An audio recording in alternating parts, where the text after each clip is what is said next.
Michael. I pulled down a couple. There he is. Hey, There's Robert. hey, Robert, and he's muted. And he's muted. Let me unmute him. I'm muted He now. can unmute him. Okay, good. Howdy, everyone. Good to be here. Hey. Hey, what's up, Michael? All right. Well, I will start things. We'll have people join. We've already got a fair amount, a handful of folks on YouTube, which is fun. So that's been interesting to see that, as well as the playback after the fact. People are watching it a little bit, so that's good fun. So welcome everyone to the Think Tank, where each day we share the news in open dialogue and discuss how it might affect the business world. We speak with different leaders on crisis management and navigation through that, as well as experts in professional and personal self-betterment, like our guest today, Robert. There is Doug. It's meant to be a break. It's meant to be a time for learning and sharing of good news, and to give you perhaps some good ideas to start moving forward. We call it the Think Tank. So some quick introductions of everyone who's here, who you might hear from on Zoom. You won't hear from the others lurking on YouTube. That's fine. Thank you for joining us, YouTube. But there's Robbie, Chief Global Thinker with Thinker Society, helping you get to your better ideas faster. Talk to him if you need to do that. There's Kimball, a executive producer extraordinaire in Paris today. I'm glad you could join, Kimball. Thank you. Kimball makes everyone look good and sound good on stage when they are presenting. There's Mike Toman, photographer extraordinaire, who is one notch above Alberto extraordinaire, who joined a little bit late. So welcome, Michael. Jeff O'Hare, who leads PRA and owns PRA New Orleans. So he can bring all sorts of different fun perspectives. He quite literally does hold the golden key for New Orleans. If you need anything in New Orleans, he's your guy. There is Robert. I don't know if everyone gets the same lineup as I do, but Robert is our guest speaker today, going to share some fun stuff. We'll learn more about him in a second. There's Doug, who is a crisis and challenge advisor for big corporations and big brands, and has been run through the mill a couple times and always has great insight as to how we can start doing some of that. There's Alberto, photographer extraordinaire, sports related, brings an interesting perspective there, has pulled a couple bikes into his shot today. And then Michael, who brings a really interesting technology and communication perspective as he leads the technology efforts of what did I say it? What is it, Michael? How do I say it? Telemedicine-ish. Telehealth, yeah. For Telehealth. 2000. Yep. Very good. So those are the folks that are here right now. We've got a couple more on Thinkers Society. YouTube, we encourage you to join us on Zoom so we can hear your thoughts. I will be looking for your comments that I can include. And that's the basic intros. And at this point, and I want to note tomorrow we will have Bill Garrison. Let me show you him, because it's important to know what everyone looks like. Stand by. Kimball would not be happy with my showmanship here. You can go easy on yourself. Here we go. How about that? Bill's joining us tomorrow, and as we've talked to him a couple times over the last week or two, he brings an interesting perspective as a business owner trying to navigate that, as well as bringing the legal side. He's not going to give us legal advice, as he said, because that's changing constantly, but he will give us some thoughts as to how he's managing these times legally and as an owner. And we can do with that what we may. Our next element here is we're stepping into the news, and Robbie normally brings us some highlights to talk about. So yeah. Robbie, what do you got going today? What's happening, everybody? I don't want to spend a lot of time on the news. I think we're all pretty up to date on what's happening. Some flattening out happening up in New York. At least I think that's what's going on. Same thing in Louisiana. Still, obviously just tragic, staggering. Death toll continues to rise. But, what I really just had one thing I wanted to bring up. I wanted to get to all of us to have time, as much time as possible to visit with Robert. But yesterday or the day before, we got into the conversation about the unemployment, the number of unemployment, people that have applied for unemployment over the last couple of weeks, and how the system has just been completely inundated and not set up to handle the number of applications that it's getting. So I did a little research. Michael, have you ever heard of the programming software, and even probably Robert as well, COBOL, COBOL? It's ancient. Yeah. Yeah, well, good point. And that's the whole that's exactly right. So evidently over the weekend, Phil Murphy, who's the New Jersey governor, made a weird sort of public plea during his coronavirus briefing. And he literally was seeking volunteer programmers who knew COBOL. It's a 60-year-old programming language that, unfortunately, the state's unemployment benefit system is built on. Well, that's what Doug was saying yesterday, is that, that there are much better ways to handle this, but no one's thought about handling it till after they launched it. Yeah, it's hilarious. Evidently, says for 20 years, much of the state's federal and banking systems still run on the same programming software. So if you want a little insight on that, so some of us are old enough to have learned to program on a language called Fortran, which is actually even older than COBOL. And Simpson, if you say one word, I will hunt you down like the dog you are and hurt you. That's Simpson, not me. Yeah, Michael, who knows me from Apple, and is going to make a reference to my age and technology. So, but your banking systems, your insurance systems, and most of your systems are built on Fortran or COBOL, and they are aging out of people who know how to do it. My wife is actually a COBOL programmer, or was 30 years ago, 40 years ago.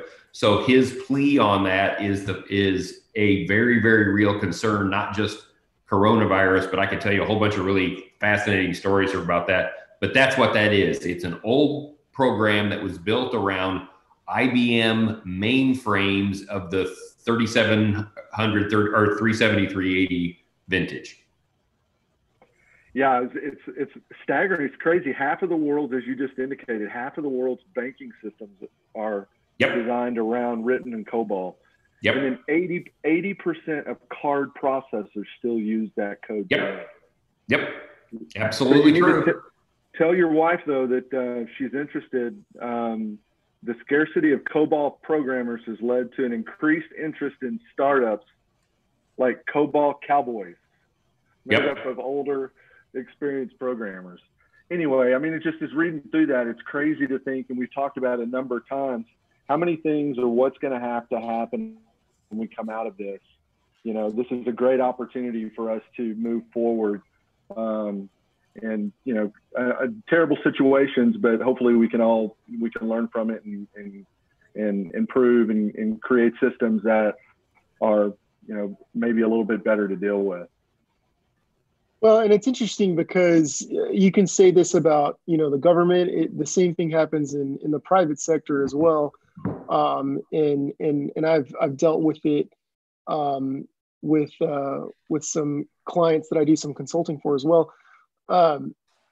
Technology upgrade projects just get kicked down the road until you end up in a situation like this. So it's shocking, but ultimately not surprising. Yep, exactly. That's all I have, Sam. Let's be blown away by Mr. Robert. Robert, I don't know if you remember me, Sam and I. Who else was in? Was it Chicago or Boston, Robert? That was Boston. It was Boston, and I remember Robert. Absolutely. Yeah. That's right. Kimball was there. Yeah. Yeah, I was there. Oh, we got the gang together here. Yeah. The gang's all back. Good to see you. Minus Sophia. All right, guys. Well, this is Robert Alexander. He is a data sonification specialist. He has a PhD in design science. He is a fellow at NASA. Are you always a fellow, or are you only a fellow for a little while? I don't know if it's one of those always a fellow, once a fellow thing. I was a fellow during my PhD, so the fellowship's Okay. now over. And he is an expert and guru, as we'll learn here in a little bit, in meditation and deep healing. And this is really interesting, and I'm excited to have Robert today because, as you know, in Thinkers and specifically in the think tank for the last week and a half, 2 weeks, we've been talking about how do we first take care of ourselves so that once we've done that, we can help others. And Doug and Dr. Paulus have both shared that one of the first things you have to do is you need to step back. You need to kind of in your own brain assess what's going on. You need to take a deep breath. We didn't know we were going to talk to Robert, but we need to take a deep breath and start assimilating what's going on so that you can respond in a way that you're confident. And with that comes Robert. Now, Robert is very interesting as far as that's concerned, because in Thinkers also we talk about creativity. And creativity isn't check out my beret and the canvas I'm drawing on, smoking my funny cigarettes.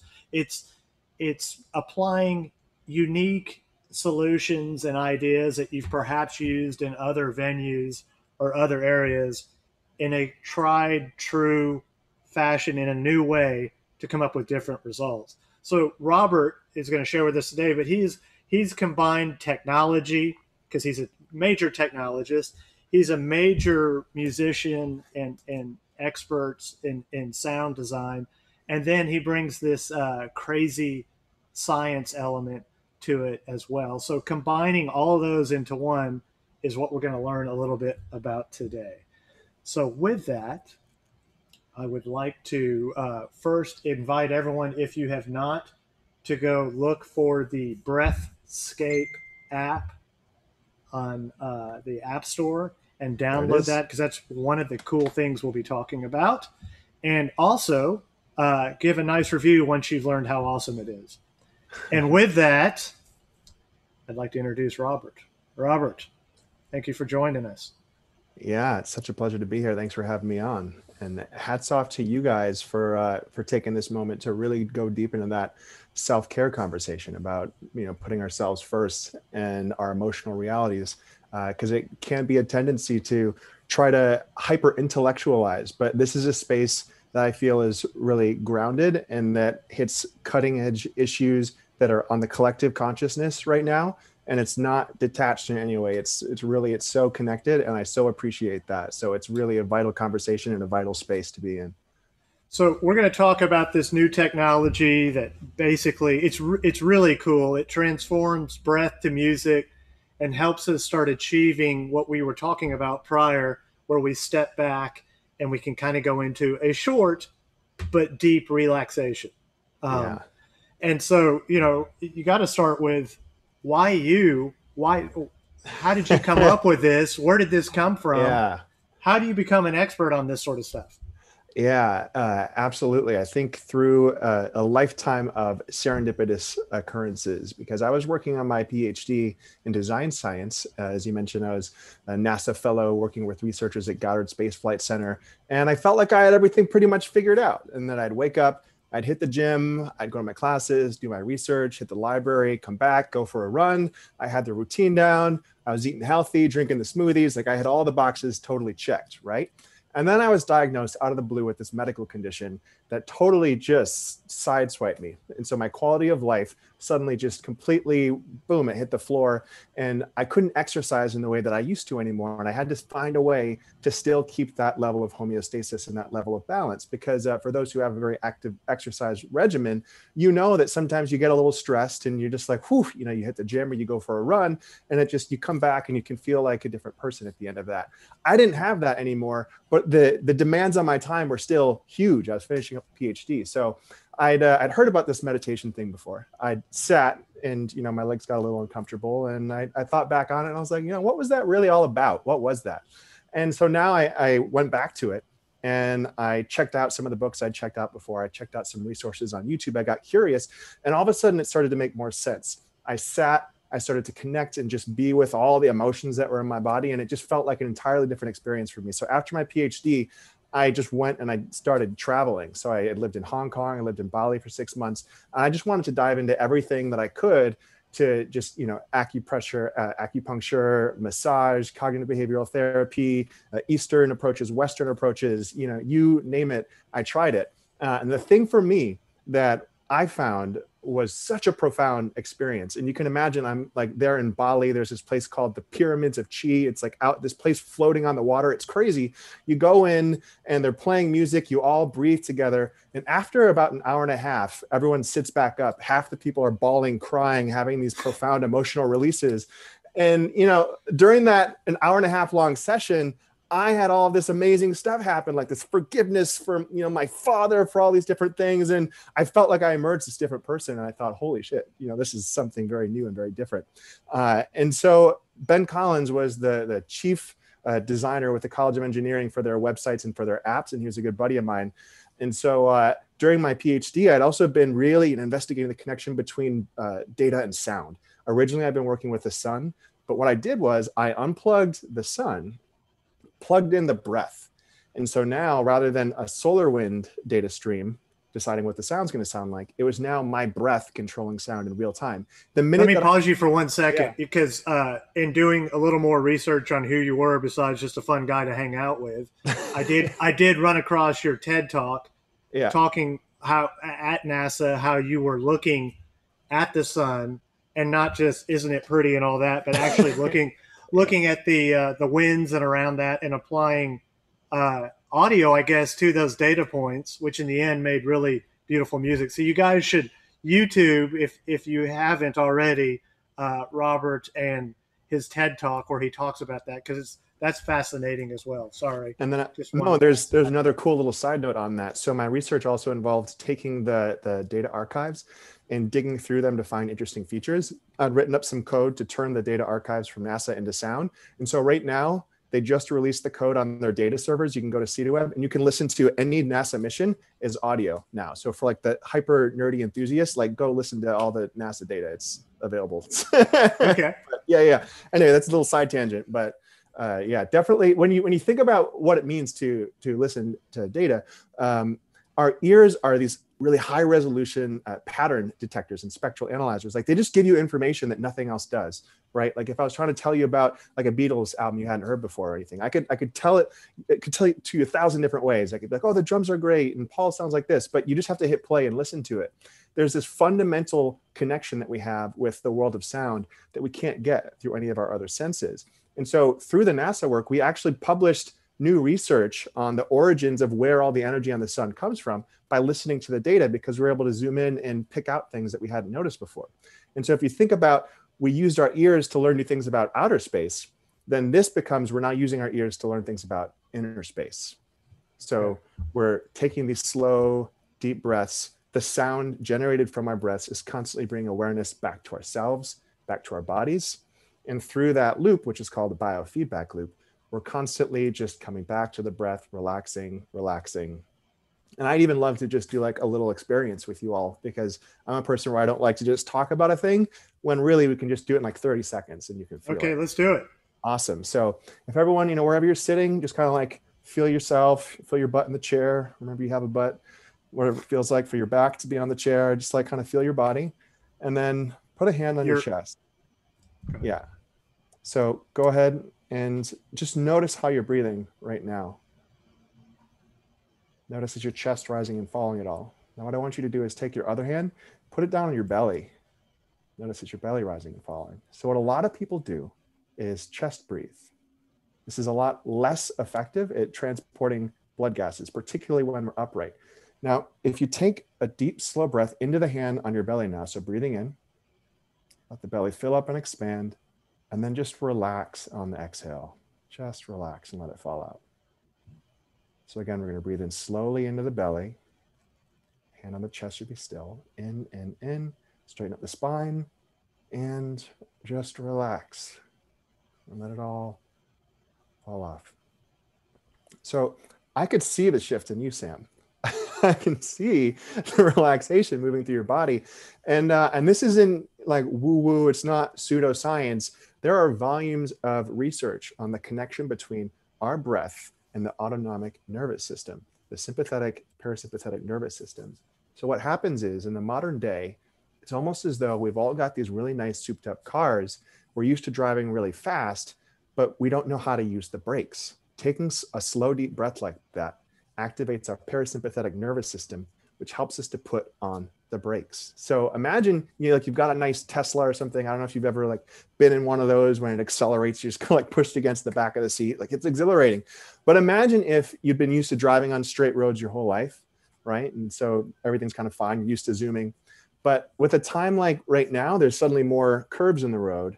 And so suddenly you feel a little out of control. So what we're training here is the body's response of how to rapidly put those brakes on.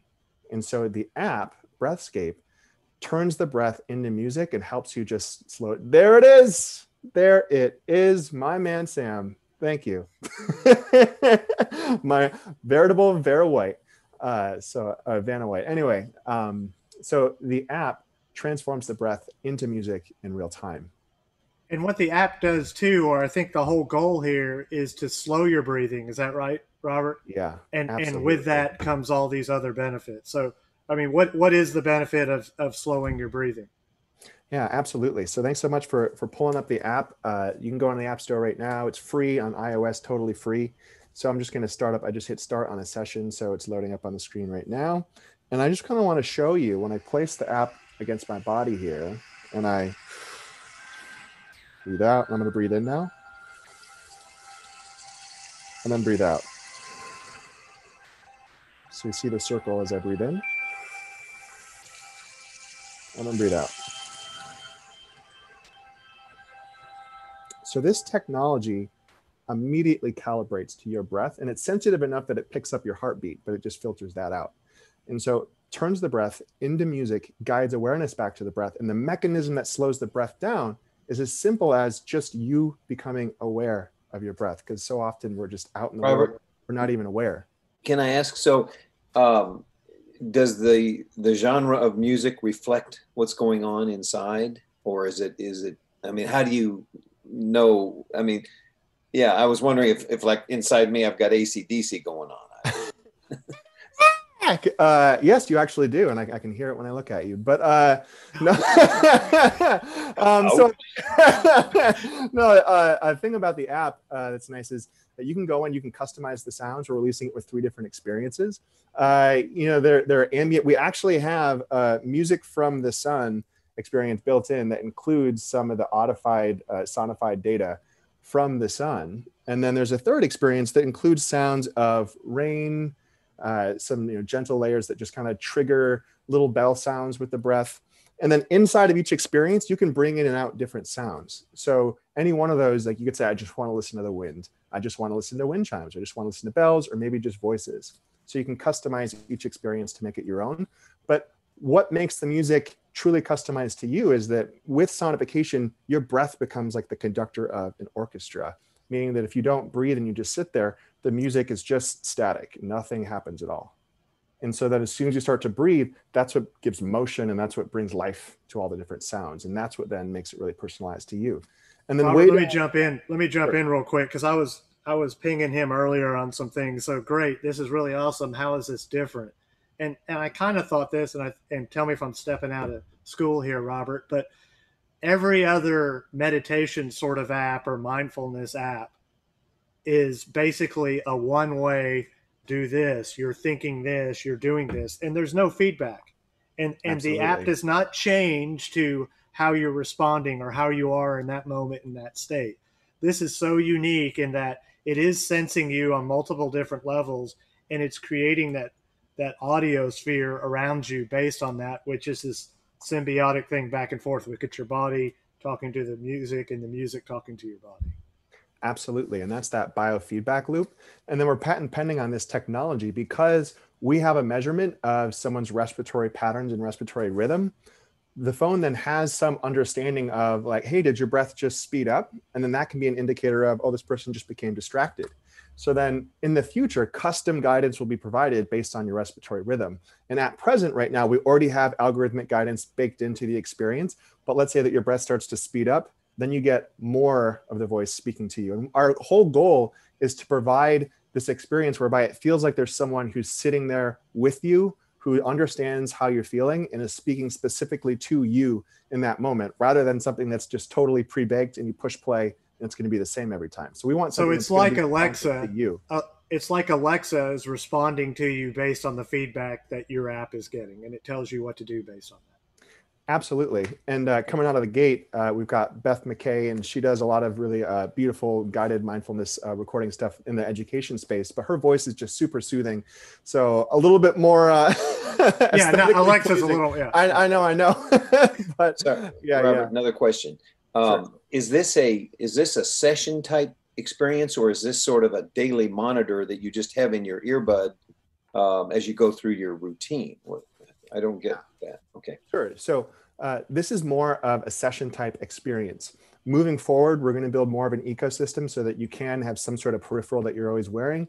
And then it can start, like, let's say when your breath, gets really irregular, it starts to speed up, then you get just a little bit of an auditory cue to bring awareness to it to help you slow down.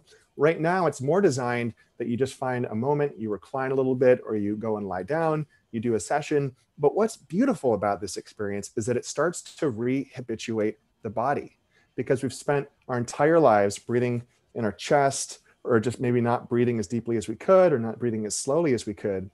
As the body starts to learn and starts to feel the benefits of deep, slow breathing into the belly area, into the abdominal region, then it starts to be like that little reward. It's like the little piece of candy that the body feels like, oh, this is a good thing. I want more of this. And so what happens over time, if someone does something like a 5-minute session per day, then slowly we start to retrain how we're breathing. And then actually the really cool thing, hearing from some of the beta users who tried this before it was released, is that people will be walking throughout their day. They'll start to conjure up the music that they usually listen to in the app. And then their breathing, they'll just notice, starts to slow down without even using the app. So, and also sometimes when I would travel internationally, I'd be up late the night before. Like, let's say I was working with the robot and doing a gig or something. If I was up at 2 a.m. or something and I had to catch an early flight, I would just drop on the app for an hour-long session, and I would wake up the next morning totally connected with my breath, and I'd move through the airport just in this kind of sense of stillness and calm. I feel like that was my kind of like ace in the back pocket in terms of how to become refreshed again and go into each gig feeling really on point. Yeah. So, Robert, I think everyone that I can see on the screen here, just thinking from how much I know them, they're all kind of in your step that you were before you even started picking up meditation. It was like, yeah, that's interesting. Yeah, I've seen it work for, a friend or girlfriend or something like that. And now it's how do we slowly get into that? And as we always preach about tiny habits, as opposed to we're changing our whole life routine and we're going to start doing this today. What is a good way or a good program, if you will, to start engaging this and doing this? Is this something you should do first thing when you get up, or at the end of the day, or all of a sudden you're freaking out and you need to figure something out? Or what's the best application of this? It's going to be different for every individual. There's no hard and fast truth. One thing that we weren't expecting, one of our users reached out and she was having a migraine on the edge of a full-blown panic attack, and she used the app for 10 minutes and it actually cleared up her migraine symptoms, which was wild, and did some research that supports that deep, slow breathing can help with that sort of thing. So some people are using it as kind of like, to put out the fires as they arise. And I definitely find myself sometimes using it for that kind of specific case. But coming out of the gate, I would say just setting the intention that this is something that you want to prioritize in your life. And then kind of like anything else, you can either add it to your calendar. You can say, I have a goal of 5 minutes a day. Inside the app, you can set a reminder, just set a reminder at a certain time for yourself. And it could be to wind down in the evening. Sleep induction is something that a lot of users find benefit with this technology. And so I'd say use the app once to get a sense for it. And then probably for most people, it will be towards the end of the day, because there's so many other things that we can be doing. There's actually this really interesting study that came out that looked at social media users, people who are winding down at the end of the day, kind of like up on their smartphone with the screen glowing in their face, taking in the blue light, right? And then kind of lying down and thinking, why can't I fall asleep? So they compared a group of people that were browsing social media for 15 minutes before going to bed versus a group of people who are doing a deep, slow breathing practice. And can you guess which ones had better sleep outcomes? Like, the answer is so obvious. Yeah. Almost anything other than browsing social media would be perfect, right? But actually, with the deep, slow breathing group, they actually did some cardiovascular measuring and found that it improved cardiovascular function over the course of the night. And they used the Pittsburgh Sleep Quality Index, which is a gold standard measure for sleep quality. And people were waking up feeling notably more refreshed. And so the sleep quality actually improved for people who were doing a deep, slow breathing practice before going to bed. So I'd say right at the end of the day, if you have a pre-sleep routine, maybe you brush your teeth, and then when you feel that urge to be like, well, I just want to, quickly check in and see what all my friends are up to, like, install that little override in the brain and say, like, actually, I'm going to choose the other app. I'm going to choose the one that helps me breathe and fall asleep. Very good. Well, where do you go from here? You've got this app launched. It's getting great reception and great reviews. What's the goal? What's the plan? What are you trying to do? Yeah, and we're trying to bring this app to as many people who can benefit from it as possible, right? And there's so many people really stressed right now, more than ever. And one of the functionalities we want to build in next is going to be this capability to go into a secondary mode where it creates a breath waveform that you actually follow along with, but that's synchronized globally, so that you can just flip into a second mode, and then you're synchronizing your breath with other people around the globe. We think it'd be cool to try to do something like, let's host the largest, because there's a lot of these things like synchronized global meditations that are taking place. I'm not sure if your group got any of those like kind of messages floating around, but doing something like a worldwide synchronized event where everyone's breathing together, I think it'd be such a benefit for people right now, just to feel a little more connected. And so starting up something like that every week, we want to start to build a community. So, starting out on just a little Facebook group, people being able to come in, share their experiences, because before we heard the feedback about migraines, that wasn't really on our radar. But then we got that testimonial, we blasted out an email to our beta group and said, hey, has anyone else thought about using it for this purpose? Other people then wrote in and say, hey, I tried that, it worked for me. And now we know that this is a specific group of individuals who can potentially benefit from this technology. So we're wondering, how else are other people going to be using this? And, we want to start to engage these people. We want to, and then help them find one another. So on a professional level, we should look at this as a kind of a level set and get ready for a meeting, or I've got to go be creative and come up with ideas or something like that. This would be a good kind of refocus and get in sync before doing that, as well as perhaps just winding down at the end of the day.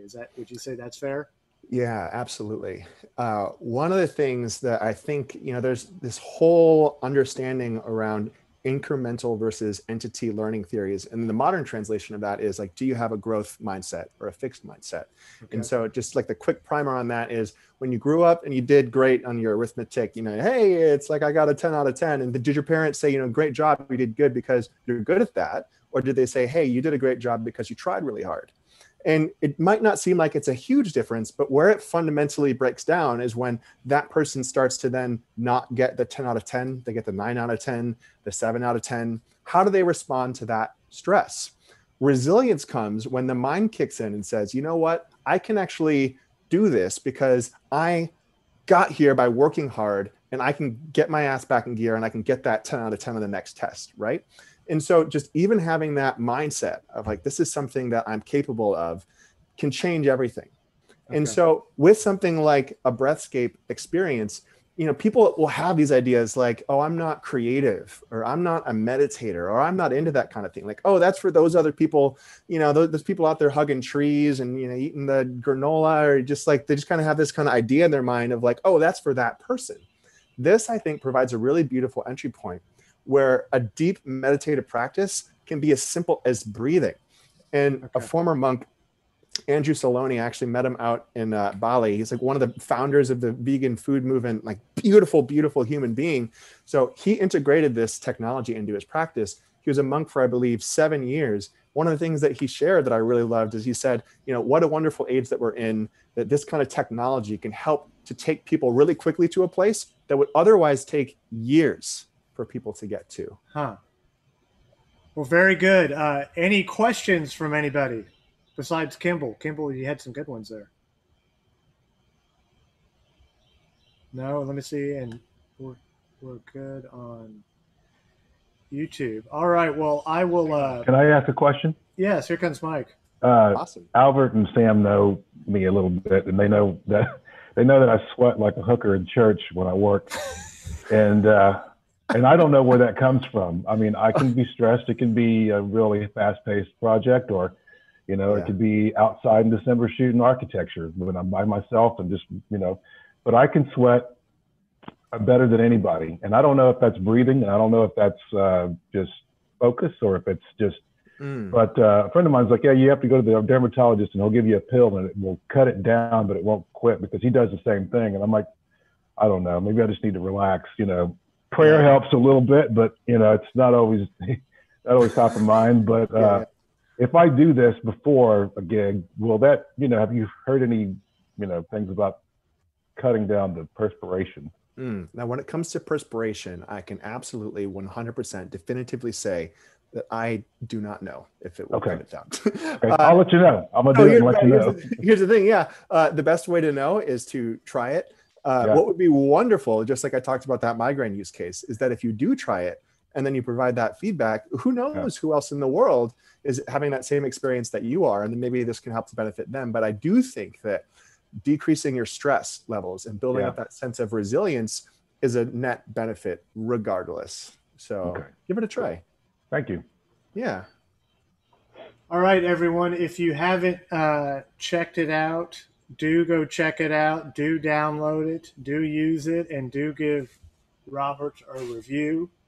And like they say in Dairy Queen, if you liked your food, tell everyone, and if you didn't, come tell Robert. So please do that. I know you'll like it, though. I just wanted to remind everyone that we will have Bill Garrison on tomorrow at 2:00. This will be archived and put immediately online onto LinkedIn as well as Facebook. So please share that. Interesting note with Thinkers, we're talking about incorporating some of this enrichment and workshop with Robert into some Thinkers events. So that could be a really interesting play there to get people a little more focused and in tune before we start guiding them through some ideation. Hey, Sam. Yeah. Quick note. This is the most practical application. We talked briefly yesterday about engaging the reticular activating system in the brain, which is what is our internal AI and BI, and it is the most powerful processor in the brain. Well, we know that taking care of yourself with the breathing and things like that help you get to that space to give you the most processing power and the best creativity. And this is the most practical, real app that I have ever seen that can do that. So I think it's wicked cool. It actually has, not just meditative, but real live, practical, results oriented applications. And I just want to thank Robert. I think it's brilliant. So says the guy who launched the App Store. Not quite launched, but did do some work in that area. And I just quickly want to chime in because when we talked about the practical, kind of pragmatic, real world results, after your session, you're provided with not only your average respiratory rate over the duration of that session, so then you can take note of that and compare that. What was my rate this session versus the last, and say, hey, I was 10 breaths per minute before, now I'm down to 6. Awesome. You generally want to get that down closer to the 6 breaths per minute number. It also gives you a graph of the respiratory waveform for the entire session. So you can look in. One of the funnier things is if you use the app and you fall asleep, then you can see it's like, right, I've got these like kind of slow waves. 5 minutes into the session, suddenly it just goes like whoop, slower, very regular waveforms. You can see the moment that you fall asleep. So it's actually a pretty cool tool to have. Can't wait until you integrate it into the Apple Watch. Absolutely. That's where we're heading a little bit later this quarter, likely, or maybe beginning of next quarter.